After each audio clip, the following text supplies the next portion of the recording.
what's up, man? It's your boy Chris. It's Kriz, you know, in his own shit. I'm here with my boy J. Ross, views from the city. You know what it is, man. Bitch, I'm coming out the south, gold teeth in my mouth. You can catch it, I'ma pass it. It's a package, Randy Mouse. Put a loft up in my house. No, I'm not the one to cross. Diamonds dripping, water balls. Got them slipping on my sauce. Big mouth full of gold. Hottest Migos in the city, we cannot be calm. Stepping on their necks, they hate the fact that we came up. Shawty got an ass, but I do not wanna come. Married to the money, moolah, the only thing I love. Man, let's get into it, man. You got this single out that you've been pushing called S.A. TALK. Yes, sir. Tell us a little bit about the song and the title. Man, so shout out to my boy KERST GARCIA, you know, my boy Santo Traficante on the beat for that song, you know. Well, I just came up with the name, you know, since, you know, there's a lot of people with the trap kumbia shit going on. So I was like, man, let me do something for the city. S.A. TALK sounded good, so we just went with that name, you know. So, yeah. Now, there's a song called S.A. TALK already, right? Yep. What's the difference with yours, though? Well, S.A. TALK on Homeboy Rich, shout out to Boy Rich, you know. His is essay, you know, as an essay, like a cholo type shit. So me, I was just thinking about it as an essay as a San Antonio, right? So like, always sounds the same, but it's different, you know what I'm saying? So we just went with that shit, you know, and it is what it is. Man, now, what made you get KERST on it? Well, you know what I'm saying, just the relationship with that. Yeah, shit. Well, man, KERST had hit me up when I dropped that In My Zone with Eliza. He hit me up on the gram, but I wasn't even on the gram like that back then. And I seen his message, so I messaged him back. And crazy thing is like, hey, what are you talking about, bro? Like, let's work, but I don't know what kind of message you're talking about because I hit him up with the, hey, I've just seen your message now, you know. But long story short, that was like a year ago, and just we linked up, you know. We just like he liked the shit that I'm doing and whatnot, so he believed in me, so he just hopped on the track and we just got it in. What made you start really pushing the trap kumbia genre? Like you went in with it and you've been using it like almost every record. It's kind of like that's your sound now. Yeah, shit. Well, ever since I dropped that In My Zone, man, like I feel like that was my wave, you know. Cause back in the day, I grew up listening to kumbia. You know, all my dad's family on his side, they play kumbia type shit, all that, right? So I played drum when I was 4, and I've been playing since I was 4, you know. So it's like when I did that In My Zone song, I was like, shit, it's kind of the wave. You know, a lot of people from Mexico fuck with it too. So like, I'm gonna keep pushing it, you know, it's in my blood. So that's what I like. So that's where I'm gonna go. I'm trying to be versatile, switch it up here and there on a different type of music too. But that's my lane right there. Would you say that right now with trap kumbia, we know that you didn't start it, so we'll set the record straight. For sure. But is it safe to say that you are like the face of the genre right now? You're leading it? Because nobody else is using it. Yeah. I mean, I can't say I'm leading it because there's other people in other cities doing it too and probably getting better exposure than me. But I can say definitely in the city, I'm one of them, you know, trying to get it going, you know. Shout out to everybody else. I haven't heard any songs like that, but I'm pretty sure there's many out there, you know. Now, your music is in Spanish blended with English. Yeah. Which is rare here. Would you feel like you'd be more successful in Mexico as a hip hop artist versus San Antonio? I could say yes, I could say no in many ways, but I feel like yeah, because a lot of people in Mexico, like, their stuff is different. There's a lot of big time artists out there, you know, but where I'm from, there's barely enough. Like, it's hard to come up out there. So that's why I talk about Mexico all the time. That's why you see me in Mexico. That's where I grew up in. So it's like, I want to get out there, you know. One day something goes good, you know, I can help my people out there. But in the city, I can bring some exposure too, you know. There's a lot of Mexicanos out here, so I feel like it can. What is the difference with hip hop in Mexico versus the U.S.? Like, just, you know what I'm saying, just the differences and similarities. Over there's more humble, you know. Like, like the trap rap's taking over. You know, you hear guns, drugs, all kinds of stuff in their music. Over there's kind of like drinking, smoking weed, and kind of humble-ish type shit, you know. So it's different. It might sound the same, but it's different in their lyrics and shit. Do you consider yourself as an outcast? And the reason I ask that, because like I said, your music is you know, you have a little bit of Spanish here. Yeah. Even though I feel like San Antonio is, you know, it's a lot of Hispanics, but I feel like as far as hip hop, especially the newer generation, they don't embrace those Mexican roots. You know what I mean? Man, I don't know. Like, I really don't know. I would say I feel like an outcast and not. I'm just doing me, you know. I'm just doing what I feel like, what I like. But I just keep pushing. So I really don't feel like I'm an outcast. Now going into Mexico, you travel to Mexico a lot. I say you go to Mexico a lot. You probably once a month or every week. Yeah. You ever get scared of going to Mexico because of how bad things are getting over there right now? I mean, it's not that I'm scared. I'm like, they don't fuck with you if you don't fuck with them, or you don't have nothing going on that side, you know. But there's parts of Mexico where it's kind of bad. Laredo, that as soon as you walk in that bitch, it's war, you know. You might get jacked, you might not. But where I'm from, nah, it's not that dangerous, you know, as it used to be. Back then, yeah. Back then it was bad, but I think the last shootout was like fucking like a year or two ago. You know, fucking military against fucking cartel people and shit like that. But nah, man, I'm not scared when I go down there.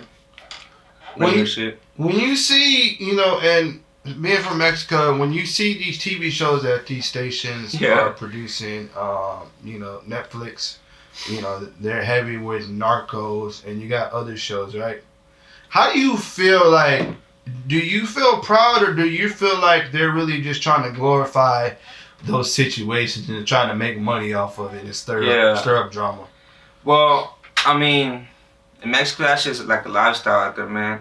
I think that's the only way out for many people, you know. And it's sometimes not even an option. Sometimes you just get picked up to be one of them, you know. Or you see some fucked up shit going on in the city, and you have no option to like either join and you get killed, you know. But I feel like those shows is like to actually bring out what's happening and what it really is out there, you know. Some shows actually make up more shit than what it is, but it's a movie, it's a series, you know. But yeah, a lot of shit like that happens down there, man, and it is still going on today, you know. Do those shows though cause actual problems in Mexico though? Like you being out there, right? You know what I mean? Does it really like stir up shit when people see those type of things in real life? Like, well, where I'm from, like in Coahuila, back in 2011, like a lot of shit happened. You know, a lot of people got killed, got burned and shit. There's actually a series on Netflix called Somos, right? But they didn't actually show the town. It's like way different. But a lot of people did feel some type of way because a lot of shit that came out in that series didn't happen how it came out in the series. So we feel some type of way like, why the fuck y'all lying about our town like that? But most of the fucking series was true. So yeah, man, it did cause some problems, you know, where people are like, man, that's fucked up, wooty woo, you know, it didn't happen like this, it did happen like that, this wasn't true, this was right. But yeah, I mean, I feel like if that's for my town, but I feel like series that have been out on Netflix from other cities or other towns, they've probably caused some problems, man. Yeah, because I always wonder, like when I mean, of course, it's entertainment, so when I see it and, you know what I'm saying, I get to learn the history, but I always wondered, like, does it cause more beef, especially with, you know, saying those cartels that they're talking about on those shows in real life, you know what I mean? Or do the people behind the scenes, do they get threats for even they probably do, bro, bringing awareness to those situations because they're touchy subjects? Like, man, a lot of people lost lives. Hell yeah. But behind it, man, today, Mexico lost probably. I would probably the biggest artist that I've seen. Yeah. And I don't really know too much of his music, but I know the face, I know the name. Just Vicente Fernandez. Let's just talk about him, like, you know what I'm saying, that just you growing up a little bit, you know what I'm saying, on his music. Like, what was he to the Mexican culture? Well, shit, I wouldn't jam out to Vicente Fernandez that much, but he was a legend, you know, in Mexico, man. Like, I feel like one of the first ones to actually, you know, be a legend out there like that. But my grandma, my mom, all the, you know, old school heads, shit, that was their idol, man. That was their idol. Everywhere you would go, they had Vicente Fernandez on. Cruising down to Mexico with my grandma, she had Vicente Fernandez on. You know what I'm saying? So it is a big loss for Mexico, you know. I think it's one of the biggest. So Vicente Fernandez, to me, like, he's just a legend, man. I wouldn't jam out his music that much, but he was a legend in the family. If you could compare him to just like his status, right? You know, he's real popular. Like in the U.S., which artist is his impact compared to, like, you know what I'm saying, just American music? Like, who do you think? Shit. Man, I don't know. I don't. That's a good question, but I wouldn't know how to answer that. Yeah, I don't know. There's a lot of them out here, and I don't know. A lot of people say Tupac. You know, like a lot of people can say Biggie. I don't know, man. I'm not into like shit like that big time. Man, I got you. Do you feel like hip hop is ready for Mexicans to take over, and not even take over? Yeah. It seems like y'all haven't had that guy to just keep the door open. Yeah. You know, going back, it's like you had Pitbull, but Pitbull's done something.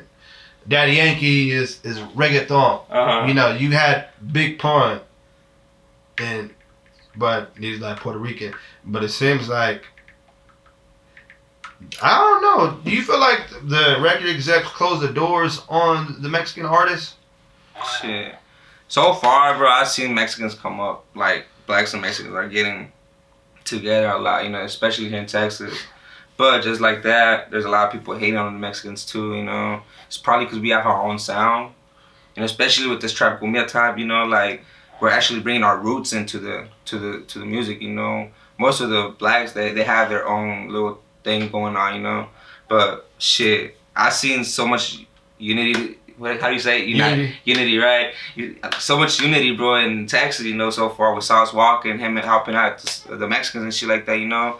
Everybody, bro, like a lot of Mexicans that are rapping right now and blowing up, they're coming in hard, you know. So it's just a matter of time for us to take over like that, bro. And it's a good thing you say that, because back in the day, you had Kid Frost, and then, you know, on the West Coast, they had guys like Capone and Criminal and things like that. And then, you know, Texas, we had SPM. He got locked up. Yep. So it hasn't been another, you know what I'm saying, like, and then Cap G too. Cap G. And, you know what I'm saying, Cap G's out there doing his thing. So it's only a matter of time. It's only a matter of time, man. It's only a matter of time. Now, with your music, what do you got coming up as far as any projects or anything? Shit, right now, man, I've been working on an album. You know, with my homeboy Santo Traficante on the beat. So I'm trying to do a lot of different studios. You know, I went to J Angel, going to Stone Creek. I'm trying to see who got good quality in the city, you know. So that bitch probably drops next year. You know, probably mid-September or whatnot. But yeah, man, I'm dropping a video December the 17th with KERST GARCIA, S.A. TALK, you know, produced by Santo Traficante. So we got that shit going on. But yeah, in the meantime, we're going to be working on singles and whatnot, videos here and there with Rojo, Make It Say Media and all them. So yeah, man, we're coming in hard. We're going to close this year good, and we're going to start off right too. Any features? You know, I know you got KERST. Any other collaborations we can expect? So far, no. I'm not sure, but I'm planning on getting someone good from Houston and someone from the city, so y'all stay on the... Anybody that you do want to work with, though, if you know... Shit, from Houston, probably Mexican OT. You know, shout out to homeboy out there doing this shit. And from the city, I'm most definitely, I'll have to work with Izzy. We'll see where we at on that. All right, man. Anything else you want to say before you get out of here? Nah, man, shout out to views from the city, you know, for making this shit happen. It's your boy Chris, and we out. Thanks.